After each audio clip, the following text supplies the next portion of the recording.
కర్ణాటక కాంగ్రెస్లో ముసలం ఇప్పటి నుంచి కాదు, మొదటి నుంచి కూడా ఉంది. ఇటు శివకుమార్ గ్యాంగు, అటు సిద్ధరామయ్య గ్యాంగు రెండు కూడా సపరేట్గా అక్కడ విడిపోయి కార్యక్రమాలు చేస్తున్నారు. సిద్ధరామయ్య హాజరయ్యే ఏదైనా సభ ఉందంటే అక్కడ డీకే శివకుమార్ యొక్క అనుచరులు వెళ్ళరు, అభిమానులు వెళ్ళరు, కార్యకర్తలు వెళ్ళరు. అలాగే సేమ్ డీకే శివకుమార్ యొక్క సభ కూడా అంతే. ఇలాంటి పరిస్థితుల్లో గత సంవత్సరం అంటే సిద్ధరామయ్య ముఖ్యమంత్రి అయిన తర్వాత డీకే శివకుమారి యొక్క అనుచరులు అందరూ కూడా అసంతృప్తికి గురయ్యారు. తర్వాత సంవత్సరం అవగానే మళ్ళీ సిద్ధరామయ్యను మార్చేసి డీకే శివకుమార్ని నియమించాలంటూ ధర్నాలు కూడా చేశారు, అదే ర్యాలీలు కూడా చేశారు. ఆ తర్వాత ఇప్పుడు కాలం 2 సంవత్సరాలు పూర్తయిపోయింది. ఇప్పుడు గనక అధిష్టానం ఇక్కడ ఉన్నటువంటి సీఎంని మార్చకుండా అంటే శివకుమార్ గారిని కనుక కూర్చోబెట్టకపోతే సీఎం కుర్చీలో 2028లో కాంగ్రెస్ ఖచ్చితంగా ఓడిపోతుంది. వచ్చే ఎన్నికల్లో అధికారం రాదు, పక్కన పెడితే డిపాజిట్లు కూడా కోల్పోయే అవకాశాలు ఉన్నాయి అంటూ మొన్న ఆదివారం రోజు ఇక్బాల్ హుస్సేన్ అయితే మాట్లాడడం జరిగింది.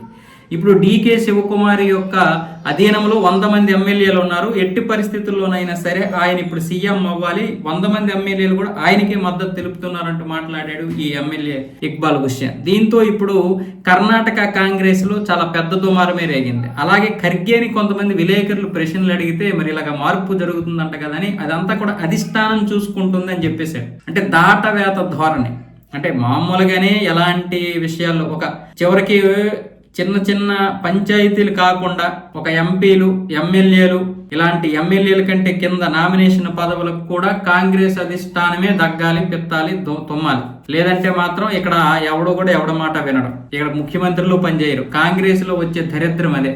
ఒక ముఖ్యమంత్రికి పేరు ఉండదు, ఒక ముఖ్యమంత్రికి పెద్దగా ఇది ఉండదు, పరువు ఉండదు, విలువ ఉండదు. ముఖ్యమంత్రి చెప్పినా సరే పెద్దగా పట్టించుకోరు. అధిష్టానమే ఇక్కడ అంతా కూడా.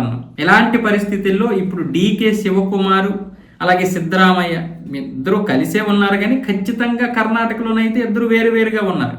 మన క్రికెట్ విషయంలో కూడా అటు సిద్ధరామయ్యని ఇరికించడానికి డీకే శివకుమారి యొక్క వర్గము అలాగే ఆయన కూడా చూశారు. అంతకుముందు డీకే శివకుమార్ని ఇరికించడానికి వీళ్ళు కూడా ప్రయత్నాలు చేశారు. అందుకే ఇప్పుడు 2028లో బీజేపీ రావడానికి చాలా ఎక్కువ అవకాశాలు ఉన్నాయి. వీళ్ళిద్దరు ఇలా కొట్టుకోవడం వల్ల బీజేపీకి కూడా అదే ప్లస్. వాస్తవానికి కాంగ్రెస్ లో పరిపాలన కంటే కూడా ఈ పదవుల్ని రక్షించుకోవడానికి చాలా పెద్ద ప్రయత్నాలు. మన ఆంధ్రప్రదేశ్ లో చూసుకున్నట్లయితే సగానికి సగం ఈ యొక్క పదవులను కాపాడుకోవడానికి సమయం అంతా వృధా అయిపోయింది. ఇప్పుడు కర్ణాటక సేమ్ అదే పరిస్థితి వచ్చింది.